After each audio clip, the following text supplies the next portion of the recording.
Brought to you by KR Mangalam University.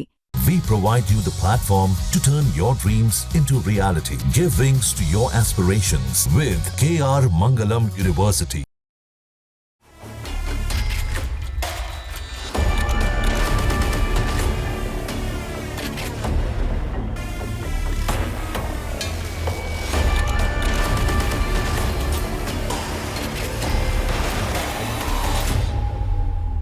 एक बार फिर से भारत ने दुनिया को दिखा दिया कि जब जरूरत पड़े तो वो न केवल जवाब देता है बल्कि दुश्मन को चेतावनी भी देता है, और वो भी अपनी जमीन पर नहीं बल्कि हर मोर्चे पर। ऑपरेशन सिंदूर के बाद जब पाकिस्तान अभी तक सदमे में है, तब भारतीय सेना ने एक और जबरदस्त कदम उठाया, तीस्ता प्रहार। और ये कोई सामान्य युद्धाभ्यास नहीं था, इसमें वो सब कुछ था जिससे पाकिस्तान को रातों में नींद नहीं आएगी। आज हम इस वीडियो में आपको दिखाएंगे कि इस एक्सरसाइज में क्या-क्या हुआ, कौन-कौन से हथियार उतारे गए और कैसे यह भारत की सैन्य तैयारियों की सबसे दमदार तस्वीर बन गई। और अंत में बताएंगे डीआरडीओ की नई समुद्री तकनीक, जो हिंद महासागर में भारत की ताकत और बढ़ाएगी। भारतीय सेना ने उत्तर बंगाल के तीस्ता फील्ड फायरिंग रेंज में एक अत्यंत महत्वपूर्ण और उन्नत स्तर का फील्ड प्रशिक्षण अभ्यास किया। नाम था तीस्ता प्रहार। नाम सुनने में शांत लगे, लेकिन इसमें जो हुआ वो किसी भी दुश्मन देश को झकझोर देने के लिए काफी है। यह अभ्यास दिखाता है कि भारतीय सेना नदी क्षेत्र में भी कैसी ताकत से ऑन ऑपरेशन को अंजाम दे सकती है। इस अभ्यास की कुछ खास बातें हैं। पहला, इंटीग्रेटेड एक्सरसाइज, यानी यह कोई एक यूनिट की तैयारी नहीं थी।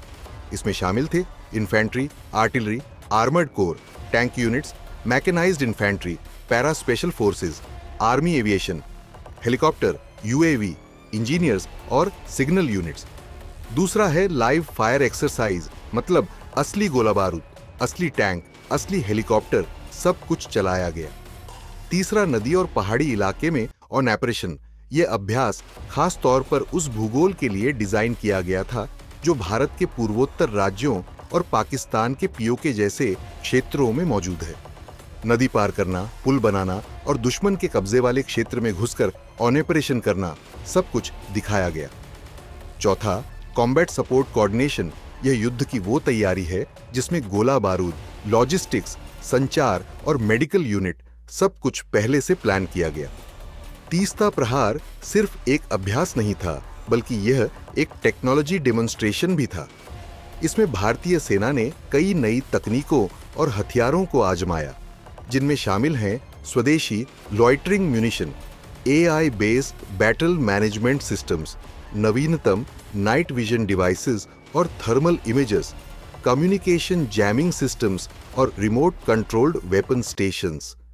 इसका मतलब है कि अब भारत न केवल संख्या में ताकतवर है, बल्कि तकनीक में भी चीन और पाकिस्तान से कहीं आगे निकल चुका है। और इसी ड्रिल की वीडियो क्लिप जब सार्वजनिक की गई तो पाकिस्तान के रणनीतिक विशेषज्ञों के चेहरे उतर गए। एक वरिष्ठ पाकिस्तानी पत्रकार ने कहा कि अगर भारत ये सब हमारे बॉर्डर पर टेस्ट कर रहा है तो यकीन मानिए, यह सिर्फ अभ्यास नहीं है, ये एक खुला संदेश है।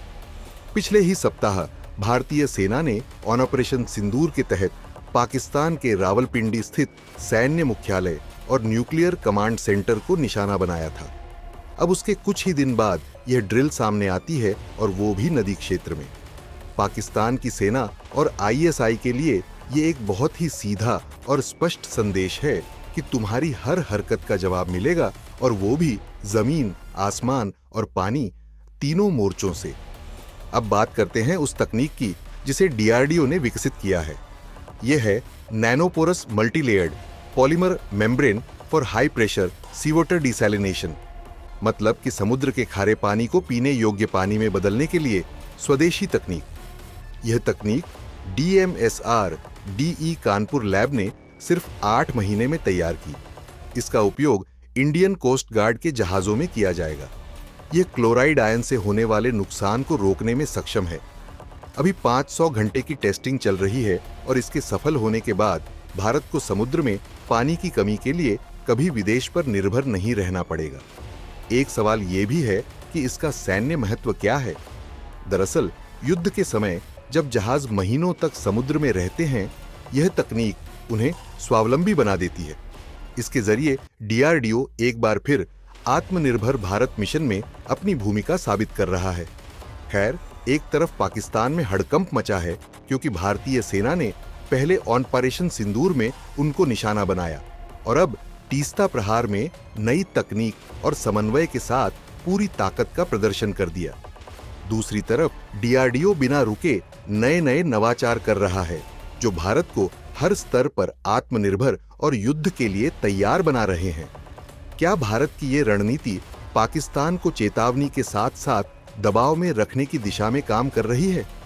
क्या आपको लगता है कि अगली बार सेना सिर्फ ड्रिल नहीं, कार्रवाई करेगी?